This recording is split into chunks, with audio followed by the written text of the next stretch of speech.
Aleluia. Meus amados irmãos, vos saúdo novamente com a paz do Senhor Jesus. Amém. Amém, meus amados irmãos. Para nós é uma alegria muito grande estarmos em mais um culto, adorando a Deus, na beleza da sua santidade, pois Ele é digno de receber toda a honra, toda a glória e todo o louvor. Confesso aos irmãos que eu estou muito alegre de estar adorando a Deus nesta noite. Quero louvar a Deus pela vida do nosso pastor presidente, pela confiança depositada em nossa vida e também parabenizar a todas as crianças na pessoa de toda a liderança. Que Deus abençoe vocês. Estava aqui passando um filme na nossa cabeça, na qual sou fruto dessa igreja, cresci aqui, fui para o campo missionário ainda criança com a minha família, e eu estava aqui lembrando do ano de 2010 para 2011, quando teve aqui o congresso de crianças. A gente estava voltando da obra missionária em Moçambique, e estava tendo aqui o congresso de jovens, e eu tinha de 11 para 12 anos de idade, e a gente veio e me deu aquele frio na barriga, porque eu sempre fui tímido, sempre fui vergonhoso. Meus irmãos já eram mais traquinos, e quando eu cheguei aqui, nosso pastor Tess olhou para mim e disse assim: Luiz César, Lucas prega. E o pastor Luiz César prega. Eu já dirigia culto, já tirava oferta, já servia ceia em África com 10 anos de idade. Só que ainda estava desarnando. E quando eu vi a quantidade de criança que tinha aqui, meu amigo, meus amados irmãos, eu não consegui ministrar, eu não consegui falar, eu não consegui nada. Travou tudo. E o pastor Tess disse assim: não, Lucas agora não está pronto não, mas hoje estou aqui como presbítero da igreja, adorando a Deus e tendo a responsabilidade de trazer a palavra de Deus. Que Deus abençoe as nossas crianças, e bastante alegre também que a minha amada esposa Yara Beatriz está ali atrás. Estamos aguardando a nossa bênção, que está prevista para dezembro. Não estávamos aguardando, mas estava nos planos de Deus. Estava conversando com a irmã Sandra, não sei se ela lembra, no último culto, acerca disso, e a irmã Sandra disse assim: quem sabe não é um bebezinho que está a caminho. E realmente, uma semana depois, se cumpriu na nossa vida, e eu peço a oração da igreja por nós, para que Jesus continue na frente de tudo, em nome de Jesus. Amém? Queridos e amados irmãos, abra sua Bíblia comigo no Evangelho segundo João, capítulo 3, apenas o versículo 8. Eu quero fugir um pouquinho do texto que nosso pastor fez a leitura. Evangelho de João, capítulo 3 e versículo 8. Quantos acharam, digam amém. O vento assopra onde quer, e ouves a sua voz, mas não sabes de onde vem, nem para onde vai. Assim é todo aquele que é nascido do Espírito. Queridos e amados irmãos, o texto que ora nós lemos fala de um homem chamado Nicodemos, no capítulo 3, a partir do versículo 1, aonde Nicodemos era príncipe dos judeus, mestre em Israel, membro do Sinédrio, e com isso percebemos que o mesmo fazia parte da fraternidade sobre juramento de observar a lei e as tradições dos antigos. Este homem, Nicodemos, era membro do partido ortodoxo entre os judeus, um dos principais dos sacerdotes, ou melhor, do Sinédrio e da corte eclesiástica judaica, na qual essa corte foi ou melhor, participou da condenação de Jesus à morte, e da qual Paulo provavelmente era membro, mas a Bíblia nos mostra que ele foi ao encontro de Jesus na parte da noite. A partir do versículo 2, a Bíblia diz que Nicodemos procurou Jesus, diferente de Jesus no capítulo 4, que procurou a mulher que estava à beira do poço de Jacó. E o interessante é que este homem procurou Jesus na parte da noite. E ele, ao falar com Jesus, ele usa o plural no versículo 2, dizendo: Rabi. Bem sabemos, e segundo alguns estudiosos, dando a entender que os líderes religiosos daquela época queriam saber mais sobre Jesus, e o interessante é que eles não queriam criar um tumulto público, e por isso nomearam Nicodemos para uma comissão de inquérito de modo sigiloso. E nesse encontro, Nicodemos encheu Jesus de elogios, chamando de Rabi, e reconhecendo no versículo 2 que ele vinha de Deus e fazia o que nenhum homem poderia fazer. Nicodemos aqui está de fato reconhecendo tudo o que Jesus pode fazer e o homem não pode fazer, porque Jesus deu vista àqueles que não tinham visão, Jesus fez paralítico andar, Jesus fez mortos ressuscitarem, Jesus curou doenças, aleluia, consideradas pela medicina incuráveis, irreversíveis, mas ele fez aquilo que nenhum homem podia fazer. E o interessante é que Nicodemos aqui começou a elogiar, dizendo que Jesus poderia fazer o que nenhum homem poderia fazer. Mas o interessante é que Jesus aproveitou esse momento e disse a Nicodemos no versículo 3, dizendo que se ele não nascesse de novo, não poderia ver o reino de Deus. Porém, Nicodemos, aos olhos naturais, não conseguia compreender a linguagem espiritual de Jesus. E Paulo, escrevendo aos Coríntios, ele diz que os que são naturais não conseguem discernir ou compreender o que é espiritual, porque só discerne o que é espiritual quem é espiritual. E o interessante é que Nicodemos não conseguia compreender o que Jesus realmente estava falando. E ele pergunta a Jesus, dizendo: como pode um homem nascer sendo velho, ou retornar para o ventre da sua mãe? É nesse momento de dúvidas, de interrogações, que Jesus explica a Nicodemos no versículo 7, dizendo: o que é nascido da carne é carne, aleluia, e o que é nascido do Espírito é Espírito, por isso vos é necessário nascer de novo. E ele continua dizendo que o vento assopra onde ele quer e ouves a sua voz, mas não sabes de onde vem. Assim é todo aquele que é nascido do Espírito. Perceba comigo no versículo 8, Jesus aqui ele está comparando o agir do Espírito com o vento.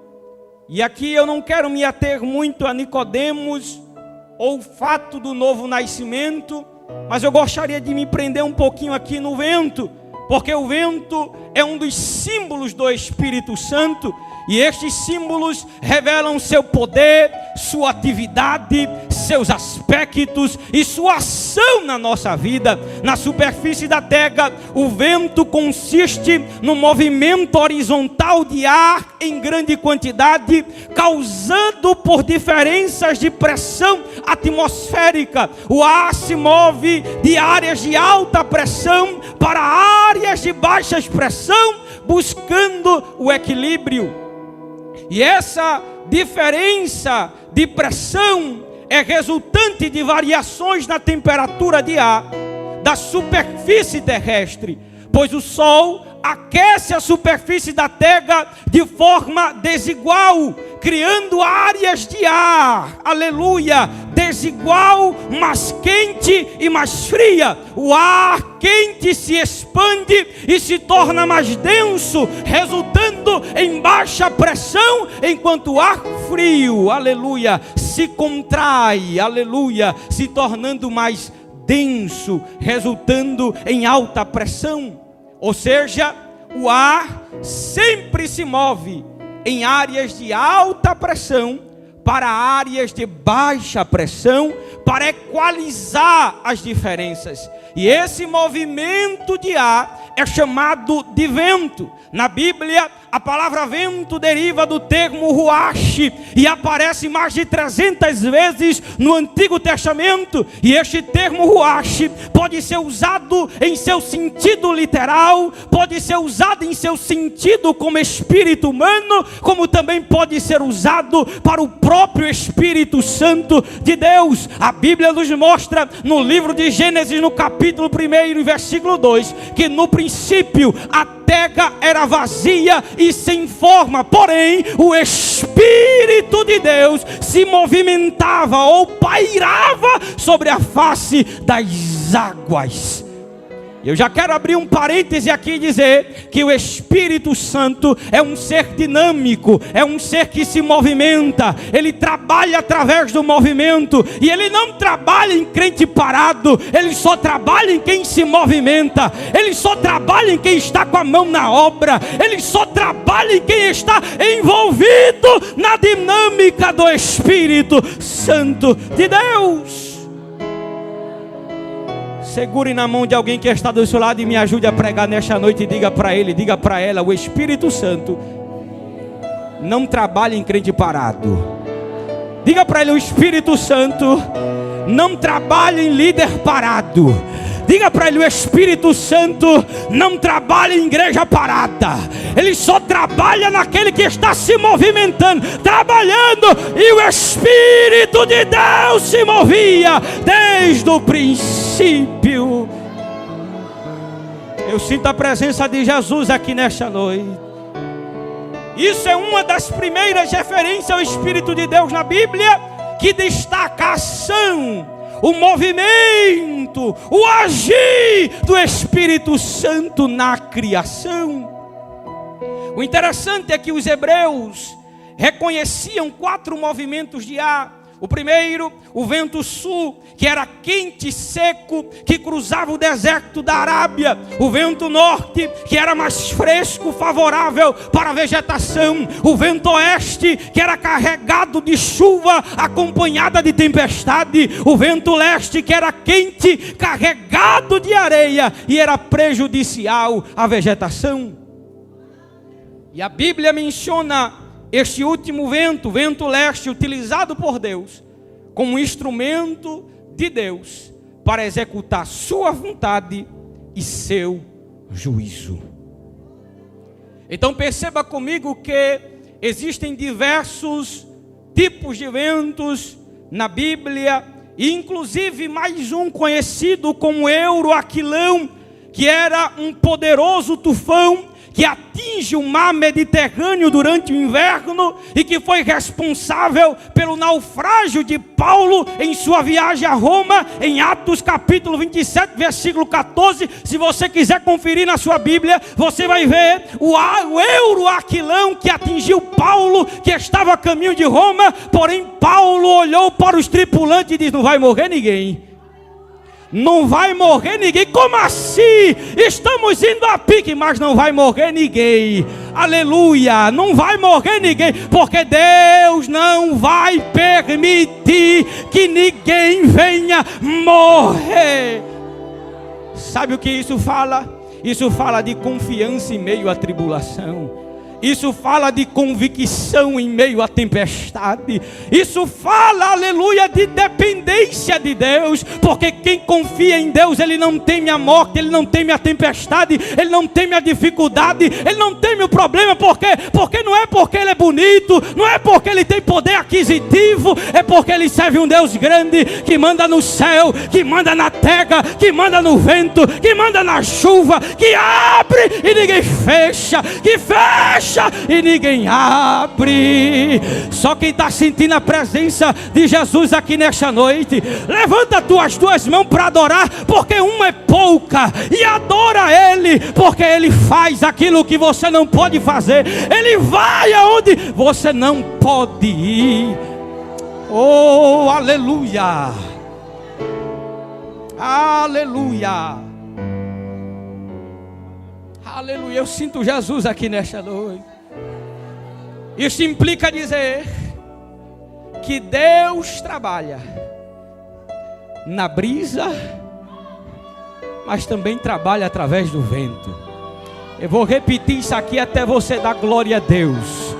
Deus, Ele trabalha na brisa, mas também trabalha através do vento. Tem gente que não está entendendo. O trabalhar de Deus é dele. Ele trabalha do jeito que Ele quer, da maneira que Ele quer. Quando Ele quer, Ele trabalha na brisa, mas também quando Ele quer, Ele trabalha no vento. Ele sopra do sul, Ele sopra do norte, Ele sopra do oeste e do leste, porque a vontade é dele, é dele, é dele. Aleluia, aleluia. A Bíblia revela alguns dos aspectos da relação entre Deus como Criador e o vento como uma de suas criações. Primeiro, o vento é a criação de Deus, porque está escrito em Amós capítulo 4, versículo 13: porque eis aqui o que forma os ventos e cria o vento, o Deus dos exércitos é o seu nome. Além dele ser criador, Deus, ele também domina o vento.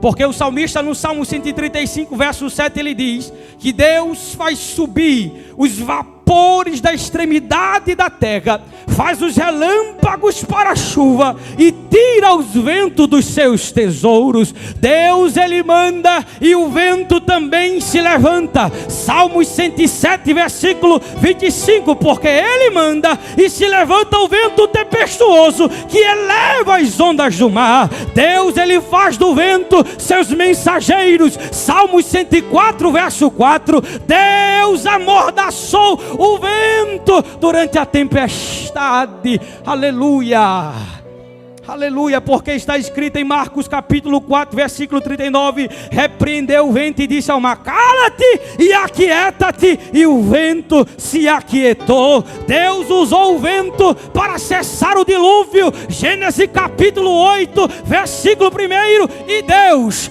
fez passar um vento sobre a terra e aquietaram-se as águas. Deus soprou o vento e o mar se abriu. Êxodo 14, versículo 21, e o Senhor fez retirar o mar por um vento forte oriental toda aquela noite, e as águas foram repartidas. Deus usou o vento para prover carne para o povo no deserto. Números 11, versículo 31, então soprou um vento e trouxe codornize do mar.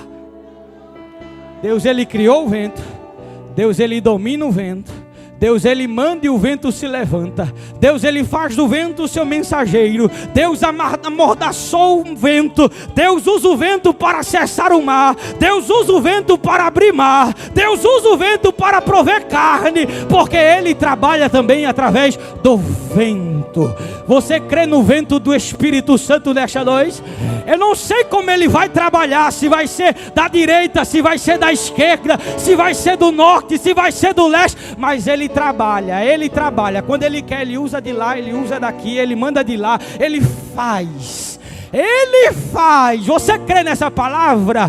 Então diga para alguém que está do teu lado: tranquiliza teu coração, porque o controle é dele. Ele manda em tudo, ele pode tudo, está tudo no controle de Deus. Nada saiu do controle de Deus. Aquieta o coração, ele vai mandar, ele vai providenciar. E assim como ele mandou codornize no deserto, ele ainda manda, ele ainda manda, ele ainda manda vento. Aleluia, aleluia, Aleluia, Jesus está aqui nesta noite.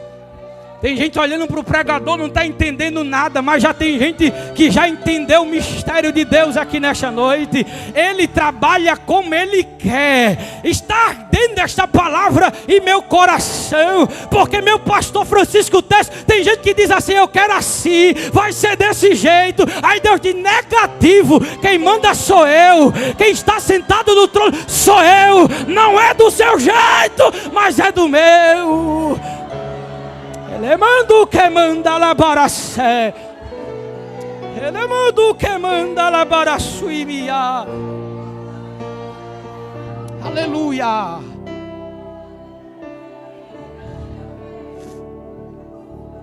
Na Bíblia, aleluia, a obra do Espírito é comparada ao vento.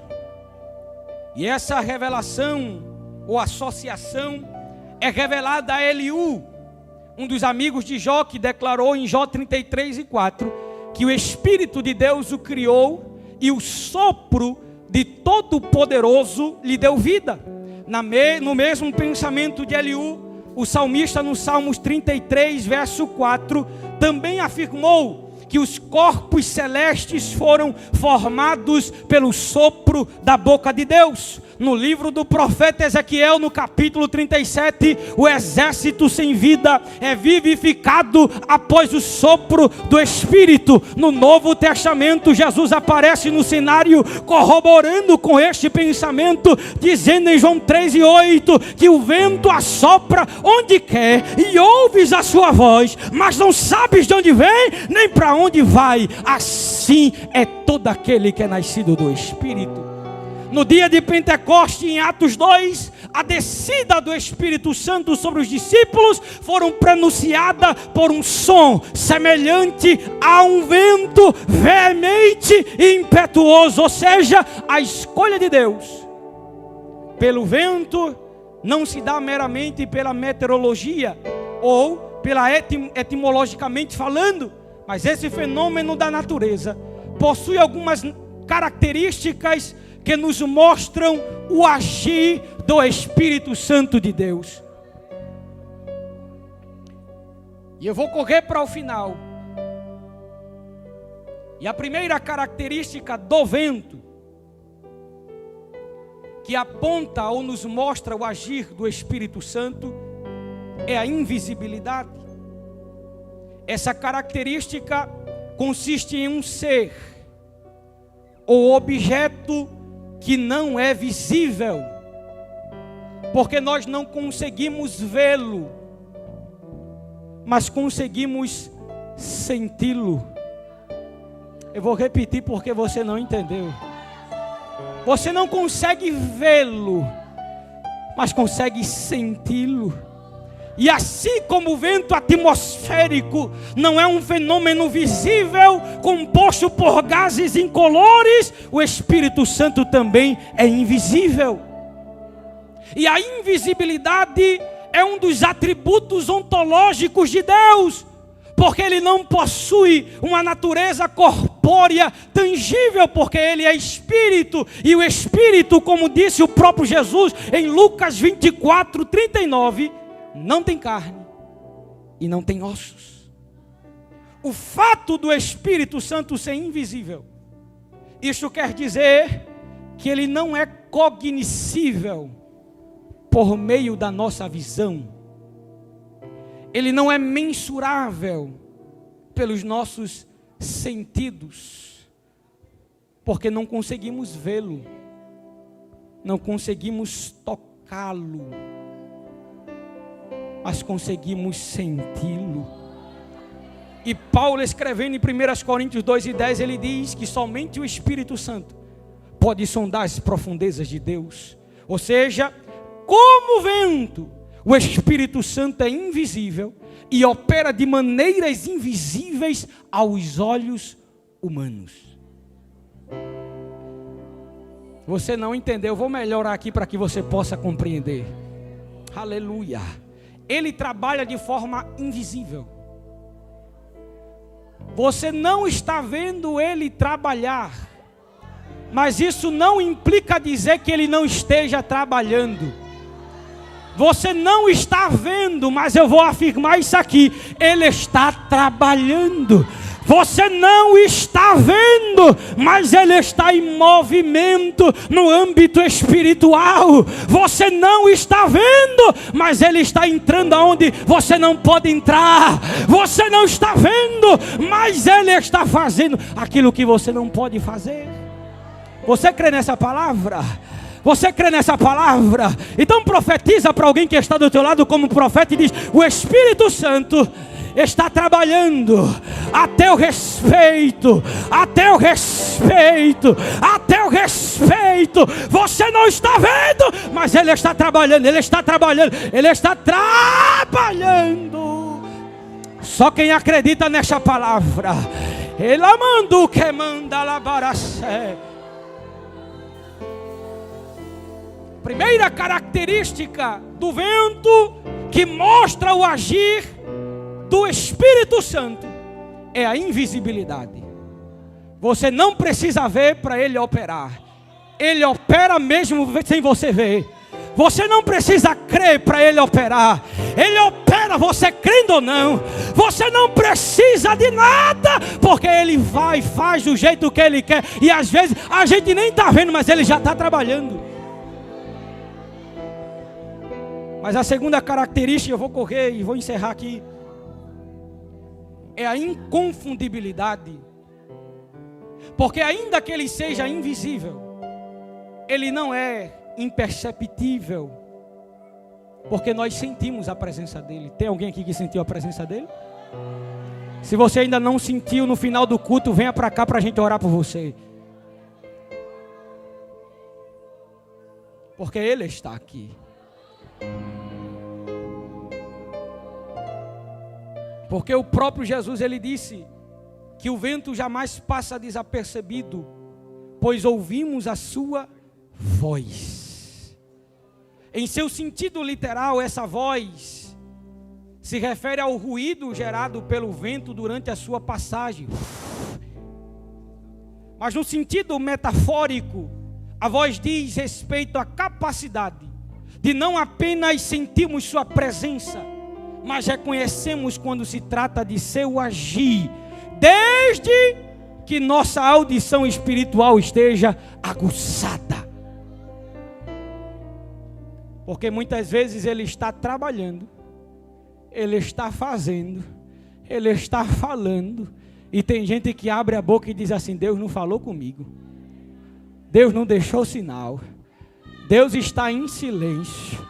Mas sabe o que está acontecendo? O Espírito Santo tem falado, tem mostrado. Mas sabe o que está acontecendo? Seus ouvidos estão tapados.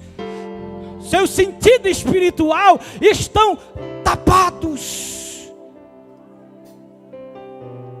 Mas de uma coisa fique certo: quando o Espírito Santo fala, ninguém fica confundido.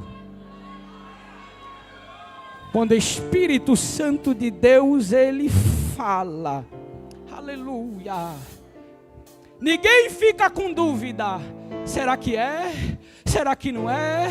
Será que eu vou? Será que eu não vou? Não, porque quando Ele fala, testifica aqui, aleluia, aleluia. Quando Ele fala, aleluia, é prego batido, aleluia, dá sangue na canela. Aí eu digo: Jesus, eu estou aqui. Jesus, tem misericórdia. Jesus, me ajuda. Mas somente com intimidade com o Espírito Santo poderemos reconhecer a sua presença. Assim como Maria Madalena reconheceu a Cristo ressurreto pela sua voz, ainda que a sua visão estivesse obscurecida, porque a voz do Espírito Santo é inconfundível. Não tem coisa melhor do que ouvir a voz do Espírito Santo de Deus. Se você ainda não ouviu, se prepare para o dia. Oh, aleluia, aleluia. Não tem coisa melhor, porque quando Ele fala, irmãos, a terra se cala. Quando Ele fala, aleluia, Aleluia! Se você não tem essa experiência, se prepare, porque Deus, Ele vai lhe marcar um encontro com você. Eu não estou falando de profeta, eu estou falando da voz audível de Deus, de Deus. Tem muita gente procurando profeta, nada contra, mas não tem coisa melhor do que a voz de Deus. O profeta pode aumentar, o profeta pode diminuir, o profeta pode errar, mas a voz de Deus não. A voz de Deus, ela é certa. A voz de Deus não tem variação de dúvida. Aleluia. Terceira característica do vento que mostra o agir do Espírito Santo é a imprevisibilidade. Porque tanto o vento quanto o Espírito Santo são imprevisíveis. E modelos meteorológicos podem até prever temporais, rajadas de vento, tempestades e outras anomalias climáticas. Mas essas previsões não são dotadas de confiabilidade até que o fenômeno tenha acontecido. Mas a Bíblia nos revela que os atributos do Espírito Santo, a natureza do seu ministério, a variedade de suas operações e a qualidade do seu relacionamento para conosco, porque a imprevisibilidade do Espírito Santo nos mostra sua soberania absoluta. Ele possui sua própria agenda. Ele estabelece seu próprio roteiro e diante dele somos impotentes, somos fracos, somos pequenos, porque o fato deste vento ir e vir denota nossa incapacidade de retê-lo em nossos cronogramas para a sua chegada. Pois o Espírito Santo não se submete ao controle humano. E quando nos damos conta, ele já está em ação. Quando nos damos conta, ele já está em ação.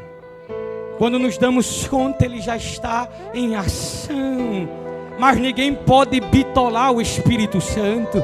Ninguém pode deter o Espírito Santo. Ninguém pode parar o Espírito Santo. Ninguém pode engarrafar o Espírito Santo. Ninguém pode pará-lo, porque ele sopra aonde ele quer. Ele sopra aonde ele quer. Ele sopra aonde ele quer. Você crê no vento do Espírito Santo nesta noite? No vento da mudança, no vento do reboliço, no vento da providência. Deus está soprando o vento. Ele está soprando o vento. Ele está soprando o vento. Ele está soprando o vento. Só acredita quem quer. Ele está soprando o vento, vento, vento, o vento, vento. Elaboração. O vento está soprando na tua casa nesta noite. O vento está soprando na tua saúde nesta noite. O vento do Espírito Santo está soprando, soprando, soprando, soprando, soprando, soprando. Quem tem glória dá glória. Quem tem aleluia dá aleluia. Adora Jesus nesta noite. Adora Jesus. Você que nunca mais falou em línguas. Você que nunca mais, aleluia, sentiu a presença de Jesus. Abre a tua boca aí onde você está. Abre aí a tua boca onde você está. Sinta a presença do Espírito Santo de Deus agora. Agora, agora, agora, agora, agora. Em nome de Jesus, pela palavra de Deus. Seja tocado agora. Seja cheio aí, aonde você está. Aleluia, o vento do Espírito Santo está soprando. O vento do Espírito Santo está soprando. Ele está tirando a sujeira. Ele está tirando as imundícies. Ele está soprando.